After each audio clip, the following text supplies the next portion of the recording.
está raro. Entonces, ¿por qué? Porque en general corresponde a esta parte de la meseta de la fase 2 y el potencial de acción ventricular. Y los ventrículos en este momento están totalmente despolarizados, entonces están empezando a contraerse mecánicamente. Y más allá de eso es porque debe ser plano sí o sí. Si le llegaran a estar distinto, sí o sí una isquemia, un infarto, y tienen que tenerlo en cuenta en qué parte, en cuál derivación del electrocardiograma para darse cuenta como, chuta, este es, por ejemplo, esta arteria probablemente esté infartándose o hay que derivarlo, hay que llevarlo de hemodinamia y hay que hacer todo el manejo después de infarto. Entonces, la onda T siempre hace la repolarización ventricular y acá es donde las células ventriculares recuperan su carga y, bueno, en general, siempre asimétrica. Bueno, no quiero que en verdad se pongan a contar, pero siempre va a ser un poquito más pronunciada en un comienzo que después al final. Y, o sea, bueno, la pendiente va a ser menos pronunciada al principio y después va a bajar más rápido. Y el intervalo QT, acá el último, desde el comienzo de la onda Q hasta el final de la onda T, va a representar al final toda la sístole ventricular, donde se expulsa después hacia arriba la sangre y sigue todo el círculo cardíaco, y considera al final todo lo que es la despolarización más la repolarización. En general siempre va a durar un poquito menos de 0,44, pero depende mucho, así que no hay que darle tanta vuelta a esta parte. Esto simplemente se lo dejamos como dato. En general, cada derivación tiene su representación de cada arteria del corazón. En general, la cara septal del corazón representa las derivadas B1, B2 de la descendente anterior. La B3 y B4, la descendente anterior. La cara lateral son B5 y B6, que es la arteria circunfleja y la descendente anterior. La cara lateral es la derivada 1 y la ABL, que es la circunfleja también. Bueno, la cara inferior, la derivada 2, 3 y ABF. Sí, po. Y bueno, ABR es la coronaria derecha. Esa en general la podrían preguntar, así que para tenerla siempre en cuenta porque es como en general la única que pueden como darse cuenta. ABR sí o sí es la derecha. Así que ahora vamos a ver el tema de las caras del corazón. Y este cuadrito, en general, acá hay una representación dibujada bastante buena. Y el día de mañana a ustedes cuando le pongan un electro, le pueden preguntar así, ya dime cuál es esta derivada, y acuérdense en general de este cuadrito, porque bueno, va a ser un papel bien largo, y acuérdense como más o menos de la forma. Esta zona puede ser la anteroseptal, esta es la lateral baja, cara inferior, y ADR no representa en general nada, para que lo tengan claro, nunca representa nada. Así que nunca olvidar, en general un cuadrito pequeño, que 1 milímetro es súper pequeñito cuando lo vean, 0,04 segundos, es algo minúsculo. Y un cuadro grande, bueno, si uno lo multiplica al final, te da 200 milisegundos, 0,2 segundos. Y la frecuencia cardíaca en general siempre se puede calcular por 1500 dividido en la cantidad de números pequeños entre cada QRS, donde uno agarra el R, por ejemplo, y traza la línea hasta el otro R y uno ve cuántos cuadritos hay entre medio y uno lo divide en 1500.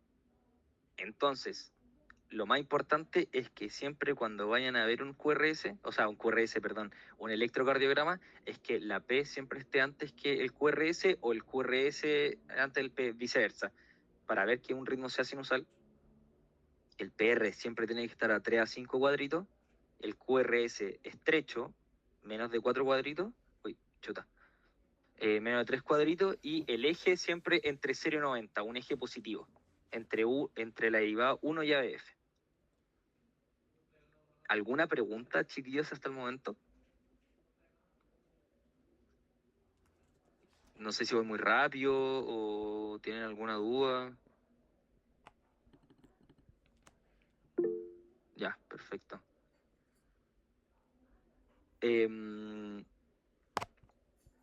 Bueno, y ahora esto es bien importante.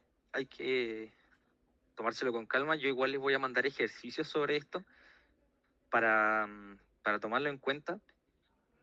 Así que, ¿qué es el eje? El eje cardíaco es el vector resultante de toda la electricidad de los ventrículos, tanto el izquierdo como el ventrículo izquierdo, como el ventrículo izquierdo es mucho más grande, el eje normal siempre va a apuntar hacia abajo y a la izquierda, entre 0 y 90. Por ejemplo, acá pueden ver entre 0 y 90. Si ustedes se imaginan el corazón, siempre se va a mover hacia esta dirección.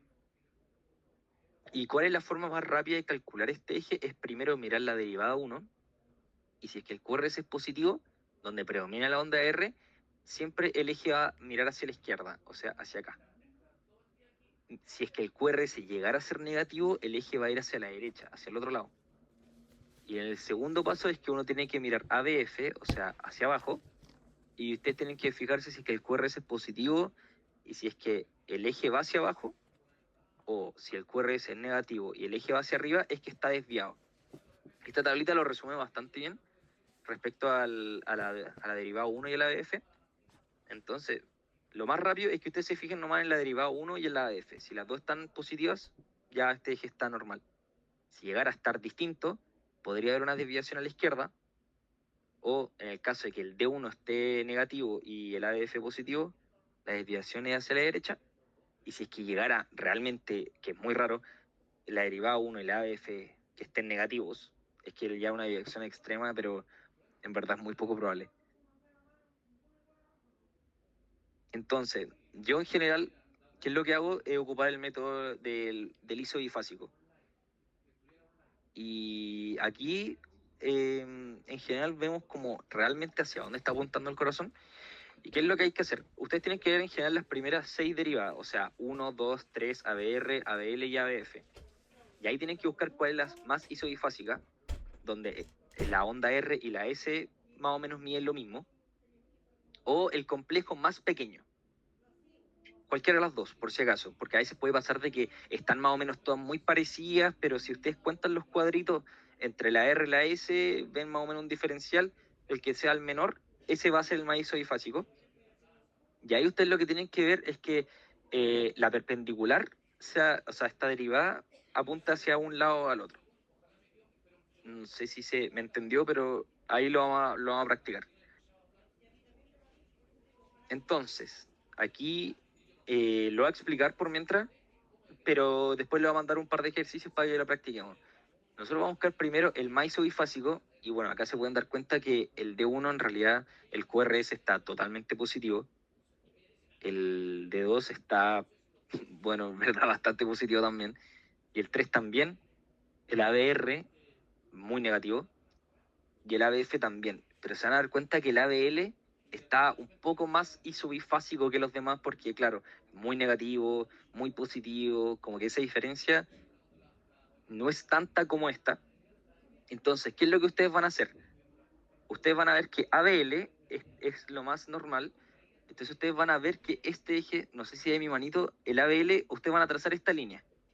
Y ustedes van a decir, ¿cuál es el perpendicular? La derivada 2, aquí. Entonces, ustedes van a ver la derivada 2, y la derivada 2 apunta hacia el positivo. Entonces, uno dice, ya, ABL es la más perpendicular, y la 2 es positivo, hacia acá está el eje. El eje está entre 0 y 90. En general, siempre se van a hacer así, y ojo, siempre en un ritmo sinusal. Si ustedes tienen no un ritmo sinusal, sea por ejemplo una fibrilación o algo, no se le puede calcular el eje, por si acaso, para que lo tengan en cuenta. Entonces, ¿por qué hacemos esto? Porque en general el eje a la izquierda nos puede generar, por ejemplo, una hipertrofia ventricular izquierda o un bloqueo de rama izquierda, que eso lo vamos a ver posteriormente. O ya puede ser un caso más raro que obesidad, que en general el diafragma puede empujar el corazón y puede cambiar un poco el eje. En el caso que el eje esté a la derecha, puede ser una hipertrofia ventricular derecha, en general enfermedades como EPOC, en verdad no sé, otra, o un infarto lateral.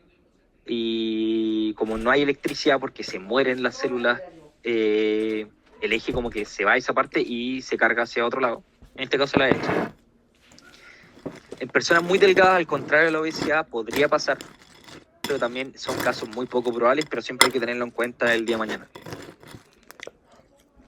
Entonces, ¿cómo se genera el electro? En general es una suma de vectores extracelulares por esta despolarización cardíaca, y el dipolo es una diferencia de carga entre las zonas despolarizadas y en reposo.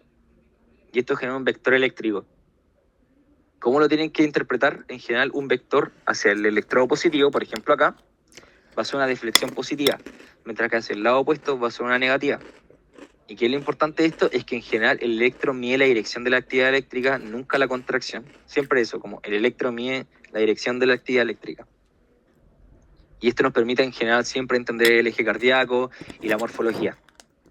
Entonces, eso, nunca registra cuánta electricidad hay. O sea, pueden tener una electricidad, o sea, una onda enorme en un electro, no van a entender nada, pero nunca va a ser porque hay mucha electricidad en ese corazón, sino como hacia dónde va. Entonces, el retraso atrioventricular en el electro siempre va a ser el tiempo que tarda el impulso eléctrico en viajar desde la aurícula a los ventrículos, como lo vimos anteriormente. ¿Y desde dónde parte? Desde el inicio de la onda P, desde aquí, hasta el complejo QRS. Y en general siempre va a ser el retardo del notro ventricular, esta parte. ¿Y qué es lo que hace? La contracción ventricular, o sea, el corazón pasa hacia el ventrículo, o sea, el corazón, la sangre pasa de la aurícula al ventrículo, y eso siempre se va a tardar alrededor de 0.12, 0.20 segundos. Y lo mismo, alguna alteración, un PR prolongado va a ser un bloqueo atrioventricular, mientras que un PR corto va a ser una preexcitación. Y eso siempre va a reflejar al final la conducción aurículo-ventricular. Siempre esta parte.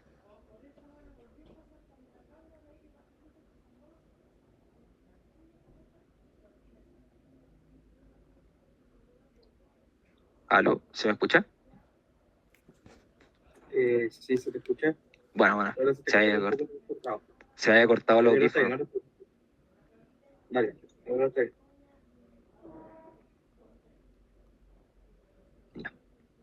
Y acá, chiquillos, lo más importante yo creo que de toda la presentación, por lo menos de esta parte de la parte de electro, y junto al eje, el segmento ST. Esto siempre va a ser el periodo donde los ventrículos están totalmente despolarizados, que es entre el final del QRS, o sea, de esta parte, hasta el inicio de la onda T. Y como les dije, siempre tiene que ser isoeléctrico. Si lo llegaran a ver distinto, está raro. ¿Qué significa? Por ejemplo, en el caso que ustedes lo vean elevado, va a ser una lesión transmural, va a ser un infarto, y ahí después se puede diferenciar entre un infarto con supra-ST o infra-ST. Y acá en el caso del descenso del segmento ST puede ser una isquemia también, o puede ser una angina o un infarto sin supra-ST. ¿Por qué es importante? Porque hay una alteración en el potencial eléctrico de las células. Y esto significa que al final hay un daño miocárdico, o sea, el corazón no está funcionando bien, no está transportando tampoco la electricidad, y es porque esta electricidad es porque las células que se están muriendo al final. El ST siempre debe ser plano, y si es que se dan cuenta que hay algo distinto, probablemente hay daño miocárdico, probablemente en todas las veces posible. Entonces, el complejo QRS, que es la despolarización ventricular, representa la despolarización de ambos ventrículos. ¿Qué es lo que pasa? Es que esto es un evento rápido y sincrónico, y siempre depende del sistema Hisi-Purkinje, de la asa de Purkinje. ¿Cuánto dura? 0.06 a 0.10 milisegundos. Y bueno, acá lo mismo, un QRS ancho, pueden decir que una conducción lenta, y angosto una conducción normal, que esto, siempre se van a dar cuenta que esto es bien angosto. Y en el caso que ustedes se den cuenta que el QRS esté ancho, es porque probablemente hay un bloqueo de rama, puede ser izquierdo o derecho, o hay un ritmo ventricular, taquicardia ventricular, fibrilación ventricular, varía mucho. Que lo importante es que en general evalúa la velocidad de la sincronía de la activación ventricular, y si es que un QRS angosto es normal, o sea, un QRS angosto es normal siempre, pero si un QRS ancho siempre te va a indicar una alteración de la conducción, y probablemente hay que sospechar un bloqueo de rama o un ritmo ventricular, y hay que estudiarlo. Y por otra parte, la progresión de la onda R, ustedes le van a pasar los papelitos, el electro, y lo que siempre se tienen que fijar es que la onda R siempre va a estar progresando de la derivada B1, las precordiales de la B1 a BS. y tienen que darse cuenta que cumple una onda más o menos como una pendiente de esta forma. Siempre va a estar priorizando. Y la S va disminuyendo, cada vez se va achicando, se va achicando, se va achicando. ¿Qué es lo que pasa? Si ustedes se dan cuenta, en general la R con la S siempre van a estar muy parecidas en distancia entre la B3 y B4. De si llegaran a ver algo raro, hay probablemente una falla en la progresión. Y ahí lo que tienen que pensar, si es que por ejemplo sigue esta onda, es que probablemente hay un infarto en la pared anterior del corazón. O también podría ser, que pasa mucho, que los electrodos están mal puestos y hay que tomar un segundo electro y bueno, en realidad no se demora tanto, pero nunca está de más sospecharlo. Y eso, ¿qué es lo importante de esto? Es que siempre hay que evaluarlo cuando hay un daño en el corazón previo y siempre la onda R va a crecer a medida que el electrodo se acerca al ventrículo izquierdo. No sé si tienen alguna duda, chiquillo. Perdón si hablé muy rápido o algo. ¿Alguna consulta? Porque ahora le toca al Seba y discúlpenme, cualquier duda me la pueden mandar. Hola, yo tengo una duda. Sí, Quería saber cómo entender mejor el concepto de cuando es transmural o subendocárdico. Como que ya entiendo que la diferencia está en el ST, pero como más o menos como anatómicamente, como ¿cuál es la diferencia ahí? No sé si se entiende mi pregunta. cuando es o sea, transmural o subendocárdico. Claro, como no enfocado en el electro, ¿en qué va que sea uno de los dos?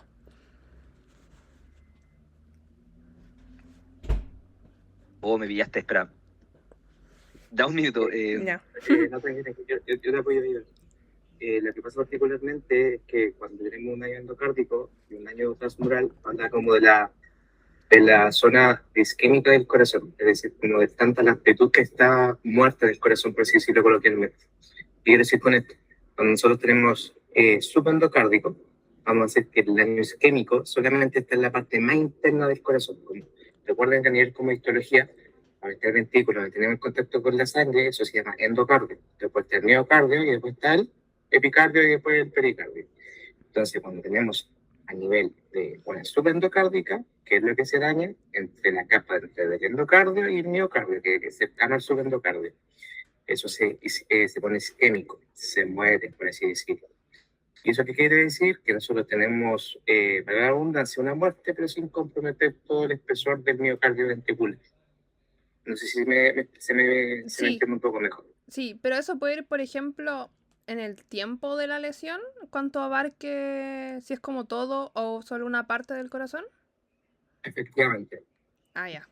Sí, sí, en ese sentido, claro, toma su tiempo. Ah, ya, eso quería saber. Gracias. Pero usted, ¿por qué se imaginan, por ejemplo, va a ser la misma pregunta, ¿por qué se imaginan que pasa eso al principio y no pasa después o viceversa? Viendo un poco en la anatomía. ¿Qué se imaginan ustedes? Mm,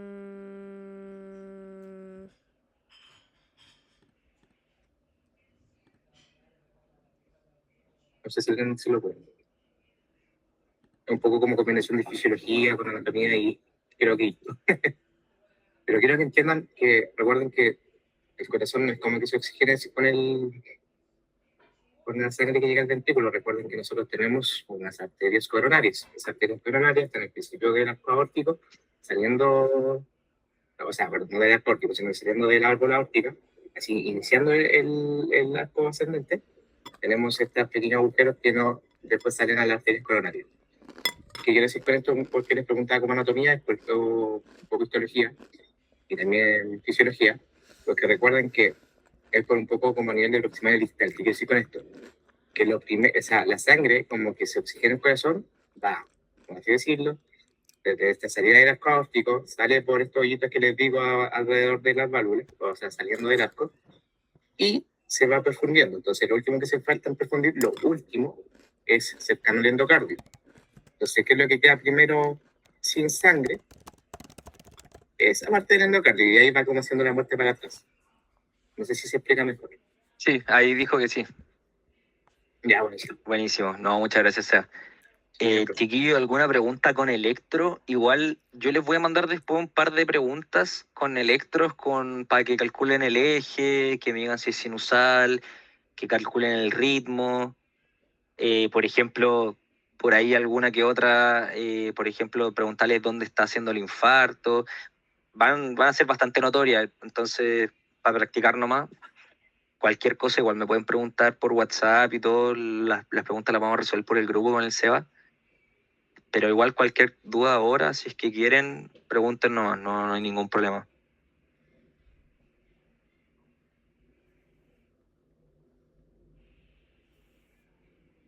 Dale, no me dejas, igual Ya. me he dicho que tenía un pendiente. Sí, no, pero no hay problema. Lo voy a dejar entonces, cabros. Muchas gracias. Igual espero que Sí. tengan buen fin de ánimo sea ahí. Ánimo, éxito. Así que muchas gracias, chiquillos. Que estén muy bien. Buen fin de, buenas noches. Que estén muy bien. Chao, gracias. Hola, yo. Que no se vayan. Ya, déjenme compartir pantalla y empezamos inmediato por el tema de la hora igual. Vamos. Presentar. Ya, buenísimo. Ya, entonces, claro, el inicio, como les decía, de la identidad y a partir primero con ciclo cardíaco. Entonces, vamos a empezar con el inicio del número 1. Ya, y dentro de estos temas que vamos a tocar, puse ciclo cardíaco 1 y ciclo cardíaco 2 en relación a las dos tesis que tuvieron de ciclo cardíaco. Y los temas principales que vamos a tocar del ciclo cardíaco 1 van a ser un poco las 4 fases del ciclo, también la determinante del gasto cardíaco, la curva de presión-volumen o luz-volumen, como le dicen, que es el concepto de ser isovolumétrico y la relación un poco de Frank-Starling. Entonces quiero que entiendan que el gasto cardíaco prácticamente es lo que saca el corazón con la cantidad de veces que se aprieta, por así decirlo coloquialmente.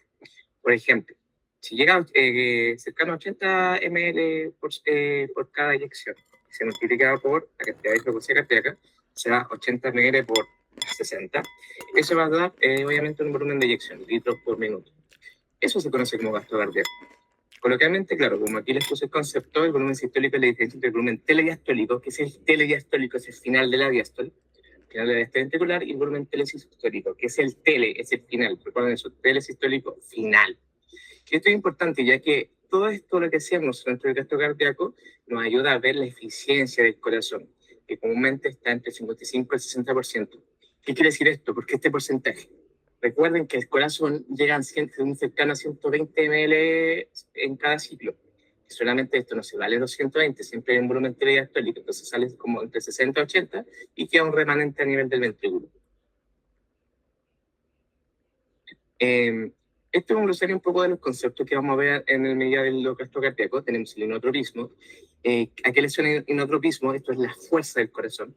El lucitropismo, que es un poco el tema de la conducción. El cronotropismo, ¿a qué le suena crono? Crono, tiempo, es la cantidad de veces que el corazón se contrae. Y el dromotropismo es la capacidad del corazón de conducir la electricidad. Entonces, quiero que se queden en esta parte del ciclo cardíaco. ¿Qué es la precarga? Quiero que entiendan que la precarga se entiende como este concepto donde la célula miocárdica del corazón se estira para generar esta fuerza necesaria para después inyectar, ¿ya? Y el concepto de postcarga es este muro que choco, que es la postcarga, es como esta presión que me ejerce la válvula aórtica, o en sí también la válvula pulmonar, para yo vencerla, para aumentar la presión, esta válvula se abra y yo pueda salir eyectado la sangre del corazón. Entonces yo les voy a preguntar a ustedes, ¿qué es lo que afecta el llenado o cuál es lo que afecta la inyección? Lo principal es que vamos a ver en estos casos, por ejemplo, doña Juanita, 69 años, hospitalizada por insuficiencia renal. ¿Qué va a pasar en su corazón? ¿Qué pasa en insuficiencia renal? Nosotros tenemos una mayor carga, un mayor líquido, un mayor volemia a nivel de nuestro cuerpo porque no podemos filtrarla bien. ¿Qué es lo que produce esto? Mayor llenado, mayor estiramiento y mayor volumen sistólico. Por otra parte, tenemos a don Fabián, 72 años, hipertenso. ¿Qué va a pasar en su corazón? La hipertensión se refleja como este aumento de la presión a nivel sistémico. Esto, por otra parte, va condicionado a la parte de la poscarga de la válvula aórtica o de la válvula pulmonar, pero ahora nos vamos a fijar solamente en la válvula aórtica, que al aumentar la fuerza, nuestro corazón se tiene que esforzar mucho más para poder vencer a la válvula y la válvula se abra y pueda eyectarse. Y esto es lo que produce después otras patologías conocidas como la hipertrofia ventricular miocárdica. Entonces acá tenemos el famoso fenómeno de Bowditch, que se conoce como la capacidad que tiene del corazón de aumentar el calcio en cada ciclo para producir, lógicamente, la contracción, por así decirlo. A nivel que tenemos más calcio intracelular en el parte del retículo sarcoplásmico, se van a poder unir funcionalmente a la parte de las células miocárdicas y tener mucho más fuerza para inyectar la sangre. Aquí yo les dejé como uno paso a paso, por así decirlo. Tenemos una mayor frecuencia cardíaca, tenemos un mayor inotropismo. Esto puede aumentar el gasto cardíaco, siempre hasta cierto punto. Este cierto punto lo vamos a ver un poco más adelante. ¿Por qué? Porque en casos de patología, que lo van a ver en otros cursos, cuando nosotros tenemos una frecuencia excesiva, ¿qué va a pasar? Recuerden que la única parte del ciclo que se puede acortar va a ser la diástole. La sístole siempre va a ser al mismo tiempo. Entonces, como nosotros tenemos una corte de la diástole, vamos a tener menos capacidad de sangre rellenado, y esto nos va a producir en un punto, nuevamente, quiero destacar, en un punto, la disminución del gasto cardíaco. ¿Por qué? Porque, por ejemplo, nosotros cuando hacemos ejercicio, nosotros producimos un aumento del gasto cardíaco. ¿De qué forma? Aumentando la frecuencia. Quiero que entiendan que, claro, como que en esta fórmula de gasto cardíaco es igual a frecuencia cardíaca por volumen de eyección, obviamente si uno dice, si es una constante gasto cardíaco tiene que aumentar, uno va a decir, ya, pero si aumenta la frecuencia cardíaca no se puede mantener el volumen de eyección igual. Sí, efectivamente, la volumen de eyección, al menos que sea patológica, siempre va a llegar entre 120 ml, para que así después puedan eyectar 90. Pero a lo que quiero decir es que a medida que nosotros aumentamos la frecuencia cardíaca, por este motivo vamos a aumentar el volumen de eyección hasta, aunque este disminuye un poquito, ¿ya? Hasta que nosotros saturamos la fuerza contráctil del corazón, las células miocárdicas musculares, y ahí va a producir la patología, como les decía. Entonces, quiero que se queden en esta diapositiva en que entre más frecuencia vamos a tener mayor calcio intracelular y por ende más fuerza. Por otra parte, es lo que les decía en el caso anterior, que la hipertensión arterial nos condiciona a tener una mayor presión aórtica. Y esto después, más adelante, se da cuenta que también tenemos una mayor presión pulmonar, ya que esto es un ciclo, recuerden que es un caminito que se dibuja a nivel de fisiología del ciclo cardíaco. Entonces, ¿qué es lo que va a pasar? Que nosotros si le aumentamos la oposición, es decir, la poscarga se ve aumentada, ¿qué va a hacer el corazón por lógica? Va a decir, chuta, ya no se está abriendo la presión que tenía antes, ¿qué voy a hacer? Voy a hacer ejercicio, pero este ejercicio va a ser patológico para el corazón. Entonces, al principio dice, ya, yo al principio sí puedo mejorar, sí, ya voy a sacar fuerza, es decir, se empieza como a contraer un poco más fuerte debido a la fisiología. Sin embargo, a medida que nosotros vamos aumentando las células miocárdicas, se va hipertrofiando, no aumentando, porque eso es otra cosa, va produciendo una menor capacidad del músculo para contraerse, ¿ya? Esto produce una mayor distensibilidad, que es esta capacidad de ampliarse y después poder volver de nuevo a su forma normal, produciendo este debilitamiento de la fuerza contráctil del corazón y por lógica también un menor volumen sistólico. Y esto también produce otras cosas, porque no sé si ya lo pasaron o no recuerdan, que cuando nosotros tenemos una caída del gasto cardíaco, los vasoreceptores que están a nivel del callado aórtico, va a decir, nos falta volemia, nos falta el líquido en el cuerpo. Y esto va a producir que a nivel endocrino, cuando nosotros lleguemos a nivel de las glándulas suprarrenales, va a producir un aumento de la aldosterona, va a mandar para que ese aumento de la aldosterona va a producir una mayor reabsorción de sodio, una mayor reabsorción de agua, y esto va a seguir aumentando la presión, produciendo aún una vez una mayor poscarga. Y esto haciendo un círculo vicioso patológico. Entonces quiero que entiendan que el mecanismo compensador que tiene el corazón es que a mayor precarga hay un mayor estiramiento. Y esto es por la ley Frank-Starling. Recuerden que es como decir, pues quiero que pongan este ejemplo, como cuando ustedes hacen ejercicio o toman algo, nosotros tenemos, si levantamos algo livianito, nosotros tenemos una menor capacidad de unidades motoras, hay poco músculo haciendo que levantamos el lápiz, pero si levantamos, no sé, un cajón, tenemos que reclutar más fibras musculares, ¿cierto? Entonces vamos a tener un mayor estiramiento, para tener una mayor amplitud de ese movimiento. Entonces esto lo que hace es que siempre va a intentar mantener el gasto cardíaco. ¿Y qué es lo que les decía del límite fisiológico? Que cuando nosotros tenemos un exceso de precarga, es decir, un aumento de la congestión, esto va a ser un flujo retrógrado, porque no va a poder lanzar toda la sangre que tenía en el ventrículo izquierdo, va a producir también que ahí empiece a fallar un poco la válvula bicúspide, haciendo que la sangre se devuelva hacia el lado izquierdo y también llega a la circulación pulmonar. Y quiero recordarles también que a nivel de circulación pulmonar, a diferencia de la presión sistémica, trabaja a presiones muy cortas, porque hay que recordar que la válvula aórtica se abre alrededor de los, entre los 120 milímetros y la válvula pulmonar trabaja entre los 18 y 20 milímetros de mercurio. Es decir, hay una fuerza muy distinta entre el ventrículo derecho y entre el ventrículo izquierdo para poder trabajar. Entonces, ¿qué creo que se queda en lo importante? Que es lo que les dije aquí en comillas, es que el corazón compensa la resistencia con hipertrofia y la falla con más volumen. Pero ambas estrategias siempre van a tener un límite, el límite fisiológico de que después entra en la patología. Ciertamente, como todos los estudiantes, cuando hacemos esto, cuando repasamos fisiología cardíaca, que es lo más complejo, siempre decimos, chuta, ¿qué es la precarga? Y comúnmente solemos confundir que la precarga es el retorno venoso, y no es así. El retorno venoso tienen que conceptualizar que es el volumen de sangre que llega al corazón, el líquido. Y la precarga es solamente el estiramiento del ventrículo, ¿ya? No es el líquido. Ustedes no pueden decir, esta persona tiene insuficiencia, o sea, tiene más líquido, sí, tiene mayor precarga. No, porque la precarga no es eso. Es fuerza contráctil, que es como que se estira para generar esta fuerza y poder sacar todo el volumen, ¿ya? Dentro del segundo error que cometemos todos los estudiantes, cuando estudiamos fisiología, es que pensamos que la sístole auricular es el principal llenado como que condiciona el gasto cardíaco en sí. Pero eso no es así. Recuerden que cuando pasa la sangre de la aurícula hacia el ventrículo siempre van a ser en dos partes. Tenemos por una parte que la sístole auricular solamente hace entre el 30% y lo otro solamente por llenado pasivo, ¿ya? O sea, es un mínimo de fuerza, bota sangre y lo otro prácticamente es como que la sangre que sale por inercia, por así decirlo, ¿ya? Porque claro, se abre la válvula, la aurícula se contrae y toda la otra sangre en verdad, para que quiero que lo entiendan, es como que cae por gravedad, por así decirlo.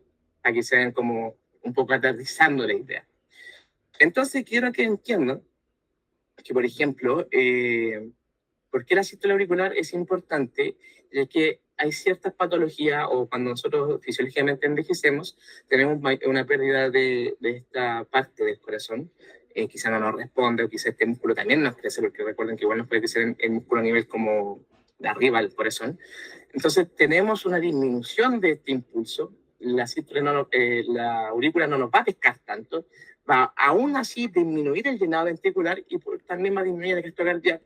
Entonces es importante, ¿por qué? Porque quiero que se den cuenta que a pesar de ser poquito, el sístole auricular es el que da el inicio para que se pueda ocurrir el llenado. Entonces si tenemos la falla del inicio, vamos a tener una falla después del llenado total del ventrículo. Entonces, ¿qué quiero que se quede nuevamente acá? Es que la mayor parte del llenado ventricular es pasivo y la aurícula solo optimiza el proceso. Entonces, si yo les pregunto a ustedes, durante el ejercicio intenso, la diástole se acorta proporcionalmente más que la sístole. ¿Cómo esto va a afectar al llenado ventricular y a qué mecanismo lo compensa? La respuesta es simple. El llenado va a disminuir y se compensa con el aumento del lusitropismo. O sea que hay una relajación mucho más rápida y una sístole auricular mucho más vigorosa.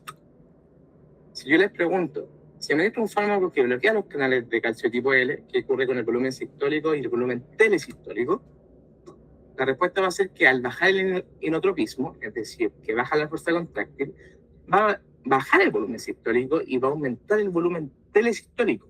Es decir, queda más remanente, queda más sangre atrapada en el ventrículo al final de la sístole. Y ahora vamos a llegar a este gráfico que es súper importante y que siempre suelen preguntar en las pruebas. Dale, Paulina.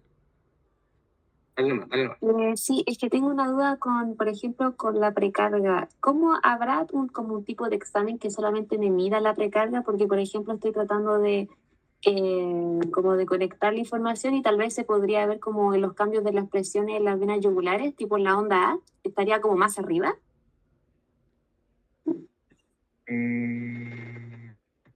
A ver. Porque si aumenta, o eso ya es de retorno venoso, porque si aumenta el retorno venoso... Sí, es que eso es más de retorno venoso, pero eso es lo que me preguntaste, es súper bueno, porque yo le diría, o yo lo entendería más, por ejemplo, con un ecocardio. ¿Por qué les digo esto? Porque con el ecocardio nosotros podemos ver la fracción de eyección que tiene el corazón. No mediríamos la precarga como tal, ver así como, uy, a ver, veamos el célula miocárdica, cuánto se está contrayendo, sin embargo, estamos viendo cuánta sangre está saliendo y cuánta sangre está quedando. Entonces, con un ecocardiograma podemos ver la cantidad de eyección que está saliendo eficientemente del corazón.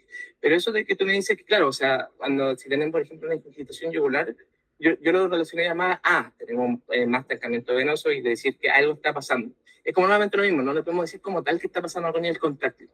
Ya, Pero lo más cercano a mi punto de vista es que, por ejemplo, con el ecocardio. ¿Por qué? Porque el ecocardio nos puede decir la fracción de eyección que sale del corazón, que normalmente es 60. Entonces, por ejemplo, si nosotros le hacemos a un paciente cardiovascular un ecocardio que dice, no, en verdad es de 35, el paciente tiene una insuficiencia cardíaca con fracción de eyección disminuida.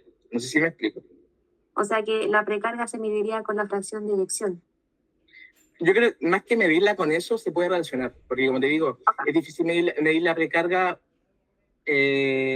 con un examen de fuera, por así decirlo, porque, como te decía, la precarga se hace literalmente, o sea, la precarga es la capacidad del músculo miocárdico de abrirse o cerrarse.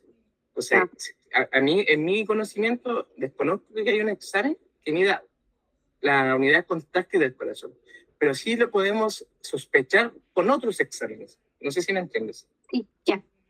Ya, buenísimo. Ya, muchas gracias. Sí, no hay problema. ¿Alguna otra dudita? No sé si alguien les queda una otra duda. Ya, buenísimo. Ya, entonces...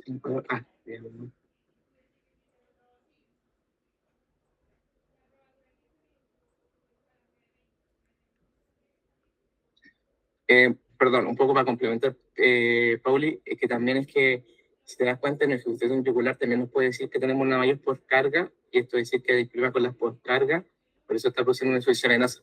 Entonces, tampoco se puede estar, o sea, no sé que pudimos sospechar, quizás puede estar afectada la precarga, también podemos estar, sospechar que está la postcarga afectada. Entonces, tampoco nos dice como tan fidedigno cuál de las dos está afectada. Es lo que me sirve la disfruticación yugular.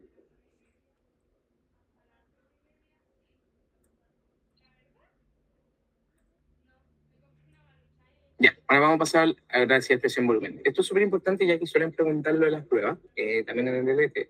Y quiero que se den cuenta que este gráfico representa algo súper como funcional en el corazón, que va a ser a nivel de ventrículo izquierdo, la capacidad del corazón cuando se llena, cuando se abre la válvula, cuando se cierra la válvula y cuando se vuelve a llenar.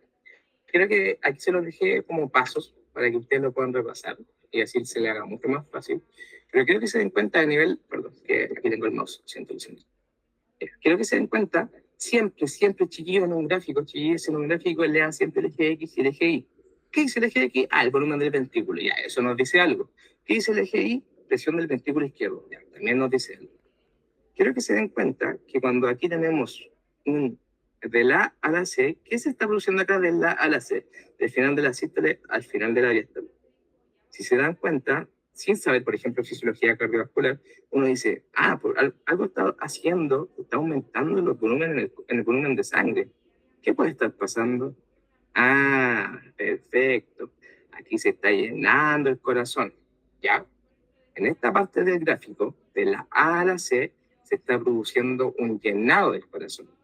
Es decir, desde el final de la sístole hasta el final de la diástole, ¿cuánto se llena el corazón con sangre? Y esto, si se dan cuenta que es lo que les decía antes, que siempre queda un remanente de 50, se va a llenar, claro, matemática fácil, ¿cuánto es 50 más 70? 120. Es decir, que los 60% de la fracción de eyección del corazón normalmente es lo que se llena, 70 ml nomás, y queda un remanente de 50. ¿Ya? Entonces, nuevamente, de la A a la C tenemos el llenado ventricular. Luego, se va a cerrar la válvula mitral, y va a haber aquí una parte donde se conoce como la contracción isovolumétrica. ¿Qué es la contracción isovolumétrica? Iso igual, es una parte del corazón que se está contrayendo y aún no es capaz de inyectar la sangre, que no hay un cambio de volumen en la sangre. Entonces, cuando nosotros llegamos cercano a la 80, que es lo que le decía, si 80 milímetros donde se abre la válvula aórtica, aquí se va a abrir la válvula aórtica, ¿ya? Aquí se abre, aquí se abre. Y en esta parte es cuando la fuerza del corazón eyecta la sangre hacia las paredes de la arteria y llega a un máximo de 120 milímetros de mercurio. ¿Ya?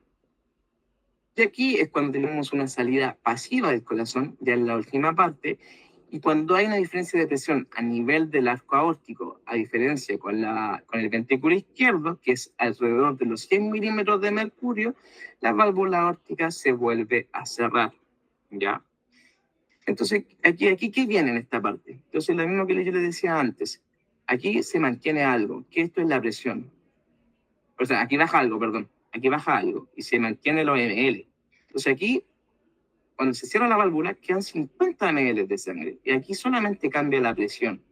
Entonces, ¿por qué cambia la presión, chiquillo? Porque, ¿por qué baja? Porque en el ventrículo izquierdo, cuando baja la presión, va a haber una diferencia, que la presión del ventrículo izquierdo va a ser menor hacia la presión que se hace hacia la aurícula izquierda, y al ser menor, la aurícula, valga la redundancia, la aurícula le va a ganar en presión y se va a abrir. Y cuando se abre la válvula bicúspide, ¿qué va a pasar? El llenado de sangre nuevamente. Y así se completa un ciclo. ¿Ya? Entonces ahora vamos a verlo un poco más, por así decirlo, coloquial. Paso 1, la válvula mitral se abre nada. La válvula mitral se abre nada. El ventrículo está relajado y la sangre entra. Note que el volumen aumenta de mucho, de 50 a 120, y que recuerden que el 70 es como comparación del volumen de eyección, o sea, de la fracción de eyección, que son los 60% de cuánto. No es 60 justo. En la fisiología normal dice que 55 a 60 se considera una fracción de eyección preservada o normal. El paso 2 es que aquí ocurre el cierre de la mitral, que se conoce como el primer ruido cardíaco. Recuerden que el primero y el segundo ruido cardíaco es, primero, siempre son las cierres. Nunca se escucha la apertura. Porque al cerrar con tanta fuerza el ventrículo, el impulso que se expande por la arteria es lo que se escucha.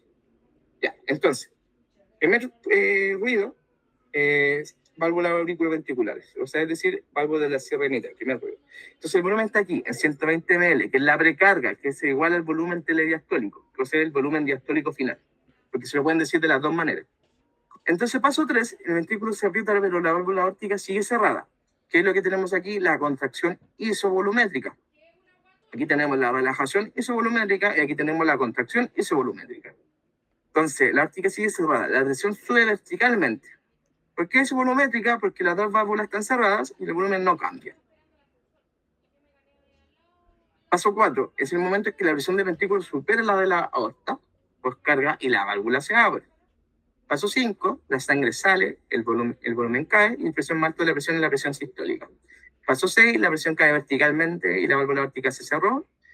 El segundo ruido cardíaco y el volumen nuevamente quedó en 50 ml, que es el volumen telesistólico. Entonces, estos pasos un poco para que se lo aprendan un poco más como algoritmo y para que lo puedan repasar bien. Entonces, no sé si tiene una duda con la primera parte de la explicación. No leemos los pasos. ¿Alguien quedó una duda en esa parte? ¿O alguien que en alguna parte del ciclo? ¿Todo bien? Buenísimo. En verdad, si algo no queda claro, me interrumpen nomás. Entonces, ya, eso es lo como del ciclo cardíaco 1, la primera clase de ciclo cardíaco. Ahora vamos a pasar al ciclo cardíaco 2. ¿Qué vamos a ver acá? ¿Cómo va a cambiar este gráfico presión-volumen? También vamos a ver un poco más el mecanismo de Leyfranc-Stalling, vamos a ver por qué sirve el pulso venoso y ocular, que es un poco lo que preguntaban antes, y la transformación de la onda a la presión arterial. Y también vamos a ver los ruidos cardíacos del S1 a S4. Entonces, rápidamente, sin perder mucho tiempo, ¿alguien me podría decir en qué sentido puede cambiar este gráfico presión-volumen con lo que vimos antes, cuando me voy a explicar la normalidad? ¿Cómo se imaginan ustedes que puede cambiar? Muy rápidamente. Denme ideas, ¿no? No les pido como una definición conceptual, así como, no, esto es así, así. ¿Alguien se atreve como a decir algo? ¿O por qué puede cambiar, por ejemplo?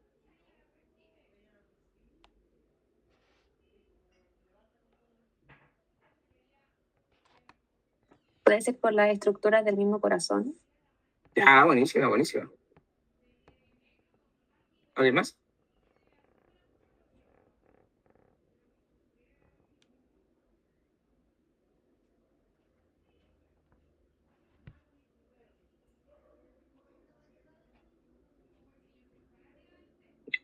Entonces quiero que se den cuenta, como decía, ponerse por estructura del corazón, por un llenado menor o superior, por mayor fuerza contráctil.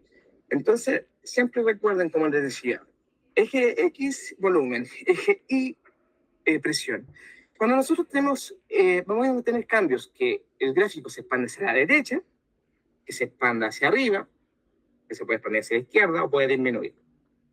Esto en verdad es lo que les voy a decir, pero si lo quieren el resto. Entonces, lo esencial es el lazo presión-volumen muestra cómo el corazón responde a cambios en volumen y resistencia.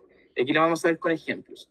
Por ejemplo, para la redundancia, yo no te les dije que solamente de la A la C' teníamos esta eyección de 70 ml. ¿Qué pasó acá? Porque aquí el A normal está igual. Entonces, si se dan cuenta, como aquí tenemos un aumento del volumen, como el gráfico, o sea, sí, tenemos aumento del volumen, porque aquí ya no se llena hasta los 120, aquí se llena aproximadamente hasta los 150. Entonces, quiero que se den cuenta, como tenemos más volumen, tenemos una mayor longitud de las células miocárdicas, ¿por qué? Porque estamos expandiendo más la sangre, ¿cierto? Porque hay más sangre, hay mayor volumen, entonces esto expande mucho más el músculo. Entonces, aquí quiere decir que el aumento de la precarga va a incrementar el volumen sistólico. ¿Por qué? Porque el corazón va a tener más fuerza para eyectar la sangre. Y aquí nuevamente se repite el tema de la contracción isovolumétrica. Ahí también quiero que se den cuenta que se demora mucho más en eyectar toda la sangre hasta su punto máximo y luego disminuye. ¿Qué pasa acá? ¿Qué se imaginan? Si hay una elevación hacia el nivel de la I, y la I era la presión. Quiero que se den cuenta que la I es como típica persona, que es casi el 90% de los pacientes en Chile, incluyéndome, tenemos hipertensión.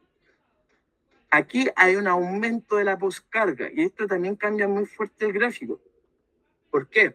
Porque yo creo, acuérdense que yo cuando les decía que en D' se abría la válvula aórtica, ahora la válvula aórtica no se está abriendo en 80, se está abriendo en aproximadamente 110, 115. Y el máximo presión, o sea, el corazón hace tanta fuerza que ya el máximo no llega a 120 hacia la arteria, llega casi a 150, 160. Y luego, aquí baja rápidamente, y ya el cierre de la válvula aórtica nuevamente no va a ser en 100, va a ser en 120, 130. Y vamos a tener esta relajación isovolumétrica. ¿Por qué es importante esto? Fisiológicamente, o sea, hablando nuevamente es como, ya aumenta la presión, ¿qué tiene? Se aumenta la presión, bueno, va a aumentar la precarga. Ya cuando después se den cuenta a nivel fisiopatología en el otro año, es que el aumento de esta fuerza a nivel de la arteria va a dañar la adventicia de las arterias. Esto va a producir menor capacidad de relajación, menor capacidad de óxido nítrico para poder secretar, para poder relajarse, y es por esto que es tan malo que aumente la poscarga. Por otra parte también, como consecuencia fisiopatológica retrógradas, al aumentar la poscarga, el corazón va a hacer mucho más fuerza para inyectar la sangre. Esto va a producir una hipertrofia. Esta hipertrofia puede ser tanto concéntrica como excéntrica, dependiendo si la poscarga está aumentada o si hay un mayor volumen llegando al corazón, que puede ser, como decíamos, una insuficiencia cardíaca venosa, congestiva, etc. ¿Ya? ¿Qué va a pasar acá? Acá lo que pasó es que tenemos A', aquí tenemos el corazón tiene una menor capacidad de llenado, si se dan cuenta. No pescan el título porque aquí el gráfico es distinto. Quiero que la prima era como, claramente la prima es base y lo otro es como lo que está pasando. Perdón, al revés, perdón, no me pesquen. Esto es lo que está pasando. ¿Por qué puede pasar? Muchas veces, no sé si se lo pasaron en clase, el concepto de hipertrofia concéntrica. El concepto de hipertrofia concéntrica, chiquillo, es que el corazón, al hipertrofiarse, no se hipertrofia como un músculo como nosotros lo conocemos, es decir, que se hipertrofia para adentro. Al hipertrofiarse para adentro, nosotros vamos a tener una menor capacidad de llenar el ventrículo. O sea, el volumen, esta capacidad de llenarse va a ser disminuida porque hay mayor espacio ocupado por músculo. Si hay un menor espacio ocupado por músculo, va a producir que de partida no haya tanta fuerza aún, porque el músculo se va a contraer mal, vamos a tener un espacio ocupado a la larga por músculo y vamos a llenar menos. O sea, es decir, antes se llenaba en total, volumen telediastólico 120, ahora quizás se llenen 100, y el volumen sistólico solamente sea 40, porque la fuerza, el músculo del corazón no tiene esa fuerza para poder estarlo bien, ¿ya?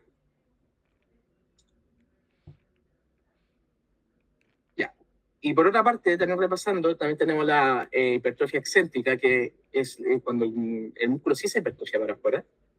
O sea, está como hacia afuera el tema de este como músculo muy grande. Pero muchas veces pasa que ese músculo, a pesar de ser grande, tampoco es funcional. Es decir, sí, es grande, y nosotros asociamos un músculo grande mayor fuerza, pero a nivel del corazón, un músculo grande pierde su funcionalidad y tampoco puede estar bien la sangre, a pesar de que tenemos un volumen normal de la cavidad, incluso un volumen aumentado. Es decir, que cuando tenemos alguna miocardiopatía dilatada, por así decirlo, que tenemos un mayor volumen de espacio, se puede llegar más sangre, pero el músculo está tan débil, por así decirlo, funcionalmente, que tampoco va a inyectar sangre. Quiero que se den cuenta en este concepto del gráfico que está acá, de la pendiente. ¿Qué significa? Este gráfico un poco nos refleja la finitez del corazón. ¿Qué quiero decir con esto? Que este gráfico no puede ser como infinito para arriba, infinito para abajo. Esta pendiente refleja la capacidad contráctil, la capacidad de precarga que puede tener el corazón hasta un punto máximo. Siempre va a tener una pendiente. A mayor pendiente va a ser mayor precarga, a menor pendiente va a ser menor precarga. ¿Por qué les digo esto? Porque el corazón solamente se puede contraer hasta un punto, ¿ya? Después de ese punto, no es que tenga capacidad contráctil infinita, después de ese punto el corazón no va a empezar a funcionar. Entonces, si les preguntan qué es la pendiente de este gráfico luz-presión, ¿qué es lo que refleja? Refleja la capacidad contráctil del corazón relacionado también a la presión de vencimiento. Es decir, ¿qué quiere decir con esta presión de vencimiento? Que claro, es como la relación que tiene de la capacidad que tiene para vencer a la válvula aórtica o pulmonar para que la sangre pueda salir, ¿ya? Entonces, es esta relación. Por eso no puede ser infinito, por eso esta relación no puede ser constante, porque si este punto se escapa, ya estamos en una patología, por así decirlo, ¿ya? Creo que siguen con eso, que representa la capacidad contráctil máxima que tiene el corazón.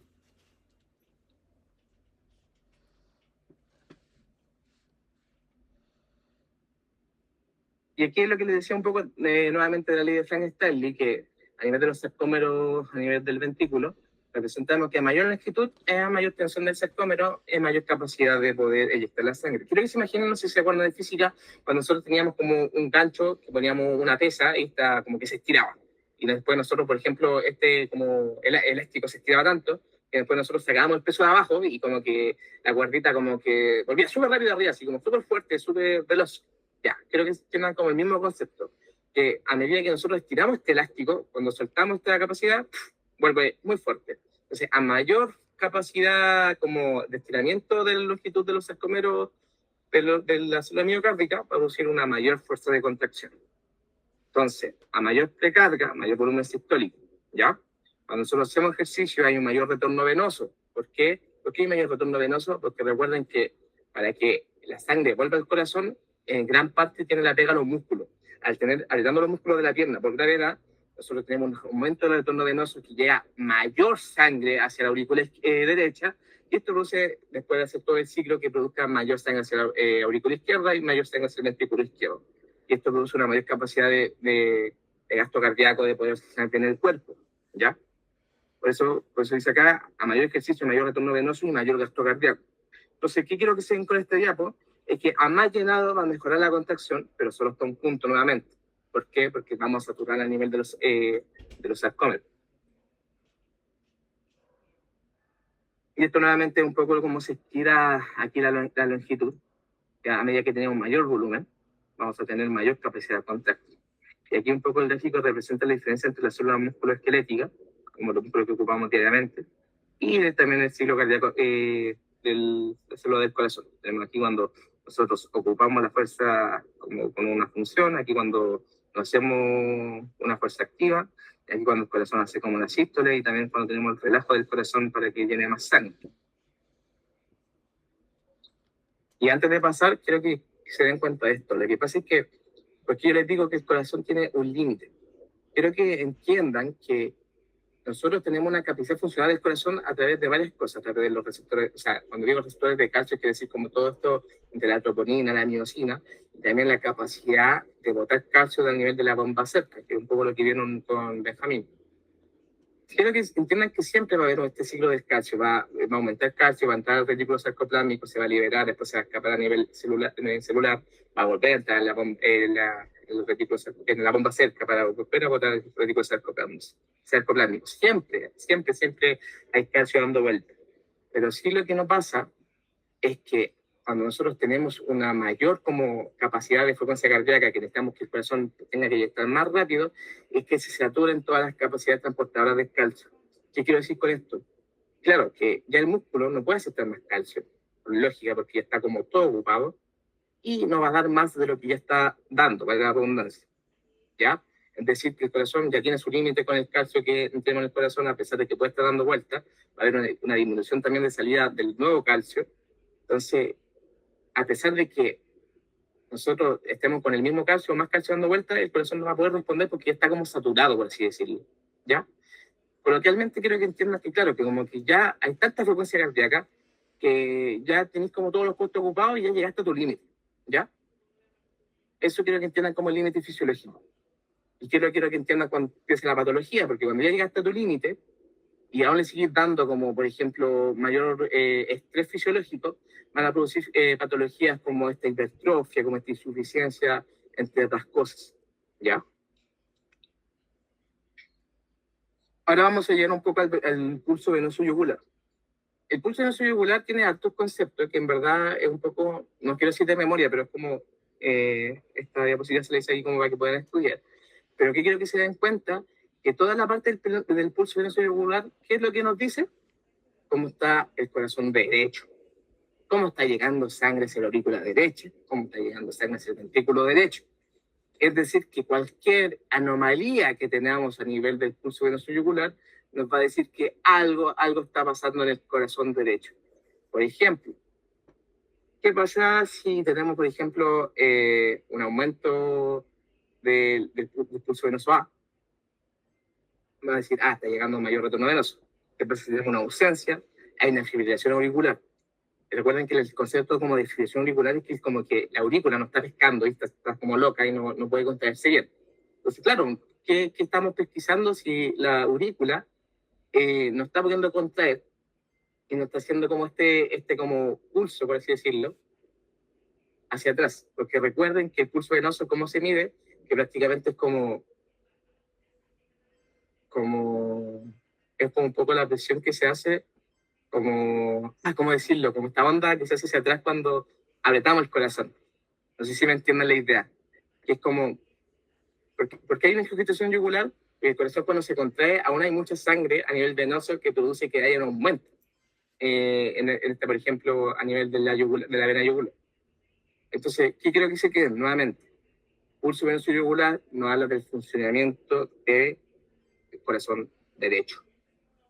Por ejemplo, si yo les digo, no sé si han escuchado el término también, no, el paciente tiene ingestión yugular y tiene reflejo hepatoyagular activo, o puede tener como este signo de medusa, pasaron el signo de medusa, como un poco relacionado como a los problemas hepáticos, pero pasa literalmente porque hay un aumento de sangre a nivel de la vena porta, produciendo este aumento a nivel de la irrigación, y esto nos sospecha que el corazón de alguna manera no está llegando la sangre de vuelta, ¿ya?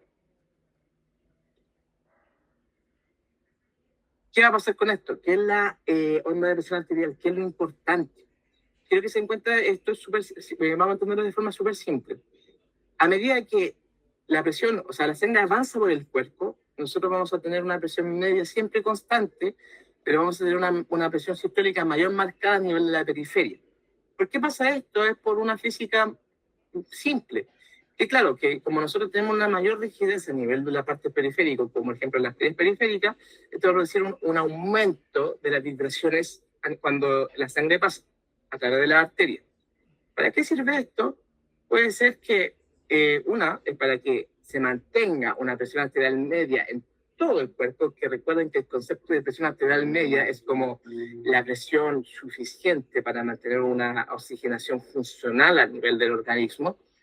Y también quiero que entiendan que, ¿por qué también produce como esta reverberancia, por así decirlo? Quizás está mal ocupado el término físicamente, porque la reverberancia es como más que por el sonido, pero quiero que entiendan ¿a qué me refiero con reverberancia? Que también esto pasa que hay una onda retrógrada hacia atrás. Cuando nosotros pasamos la sangre hacia el periférico y se va cerrando todo y va pasando, se van contrayendo la sangre para seguir empujándola, porque recuerden que las arterias tenemos estas células musculares, hay una vibración que va hacia atrás. ¿Para qué nos sirve esta vibración? Esta vibración nos sirve, por ejemplo, para darle como una potencia hacia el nivel del corazón, principalmente, que nos ayuda a que cuando pasa el ciclo cardíaco, pueda llenarse un poco más la perfusión del corazón. ¿Ya? ¿Qué quiero decir con esto? Porque si ustedes se imaginan lógicamente, cuando el corazón se contrae, uno puede decir, oye, está botando toda la sangre, pero ¿qué queda para el corazón en ese sentido? Entonces, esta pequeña onda que se va hacia atrás ayuda a que se mantenga un poco de sangre, como que, o sea, por así decirlo, que quede un poco de sangre a nivel retrógrado, y de esta manera esta sangre puede entrar fielmente por la parte del callado, o sea, del hoyito, por así decirlo, tiene un nombre, no me acuerdo cuál, pero este hoyito que está fuera del arco aórtico y que produce el inicio de las arterias coronarias. Y esto también produce que el corazón se mantenga mayor oxigenación. ¿Por qué es importante? Porque no es que los queramos molestar, porque muchas veces cuando nosotros tenemos pacientes con adulto mayor o pacientes que tienen, por ejemplo, mayores plagas aterotematosas, produce que esto se va a retardar.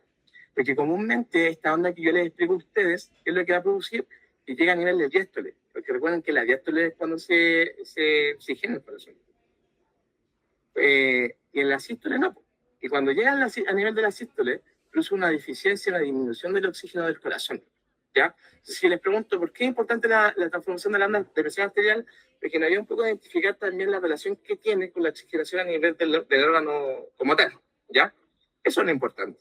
Entonces, al tener, por ejemplo, adulto mayor, tenemos una mayor rigidez arterial, esto se atrasa, llega a la sístole, y esto disminuye la capacidad del corazón de poder perfundirse a sí mismo.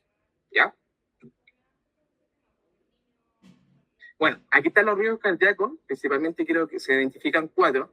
Cuando nosotros escuchamos a cualquier persona con un fondoendoscopio, principalmente escuchamos el S1 y el S2, que va a ser el cierre de la válvula auriculoventricular y el cierre de la válvula semilunar. El S3 y el S4 comúnmente se asocia a patologías, y lo principal que creo que se queda aquí, chiquillos, es que el S3 se va a relacionar con problemas de volumen. ¿Qué quiero decir esto? Que puede ser que llegue por una mayor congestión, que más sangre remanente en la parte del ventrículo, y quizás pueda chocar con la válvula y puede haber un flujo retrógrado hacia el aurículo.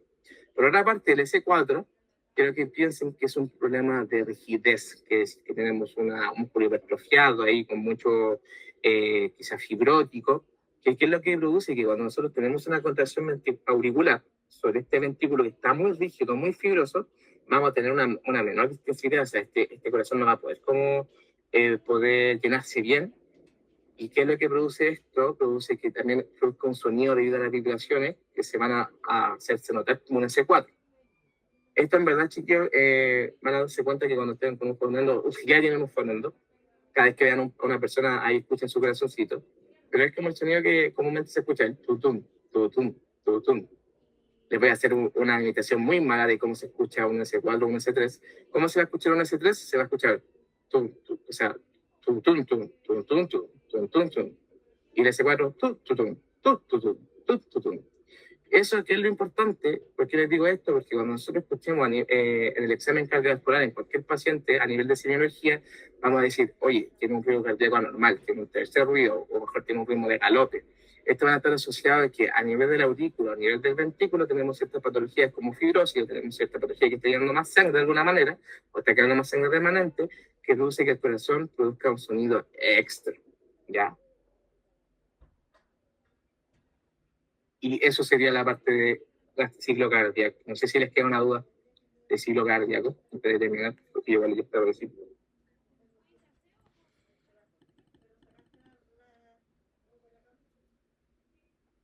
¿Todo bien? ¿Todo bien? Todo bien, muchas gracias. Genial.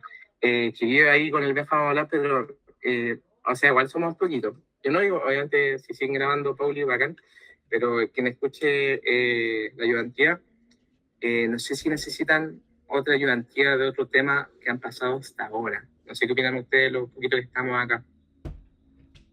Un poco para tenerlo en cuenta y decir la Benja.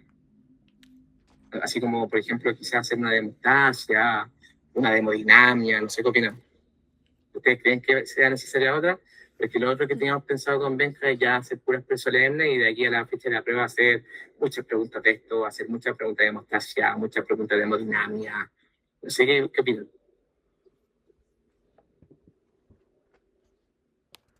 Yo creo que igual puede servir la de hemodinamia. Ya, buenísimo. Pero es que igual falta como muy poquito para la solemne, como 2 semanas por ahí. Sí, Entonces falta poquito. tendría que ser como muy resumido, como para acordarnos, yo creo. Y sí, las presolemnes también son de gran ayuda porque eso es donde uno tiene que practicar más. Claro, no, la verdad que las presolemnes tenganlo asegurado, eso va a estar sí o sí. Pero mi pregunta era como un poco más si tenían otra como ayudantía como esta. Esa es más mi duda. Como otra sesión o quizá otra videocápsula explicando esto. Pero igual para que le den una vuelta, quizá ahí le pueden como comentar un poco al delegado que es Franco, y quizá Franco me puede decir a mí, no, yo sé que estoy conversando con los chiquillos, y que sí, en verdad necesitamos otra demostración. Pero ténganlo en cuenta que si van a tener presiones, y mira, voy a hacer todo lo posible para que sean muchas preguntas y podamos abarcar todo lo posible, ¿ya? Tratar de que sean quizás 150, 200 preguntas. No quiero que se asusten así como, no, si no hago todas las preguntas me va a ir mal. No, para nada. Porque muchas veces preguntas que tratamos de hacer, que vamos a hacer con Benja, va a ser un poco como de asegurar algunos conceptos. Entonces, quizás, por así decirlo, van a ser 10 preguntas distintas, pero siempre van a tener como un mismo concepto que se tienen que aprender, que va a ser el más importante. ¿Ya? Entonces, si no tienen tiempo para hacer como toda la persona, no quiero que se asusten o que se pongan tristes. Eso. Ya, cualquier cosita me pueden hablar, descansen, que tengan un buen fin de semana largo y de verdad que pues, si ustedes quieren estudiar y alguien me necesita, de verdad que tengan toda la seguridad de hablarme por WhatsApp y ahí nos conectamos y hacemos algo entretenido. Cualquier personita ya, no hay problema. Eso, que estén muy bien, descansen.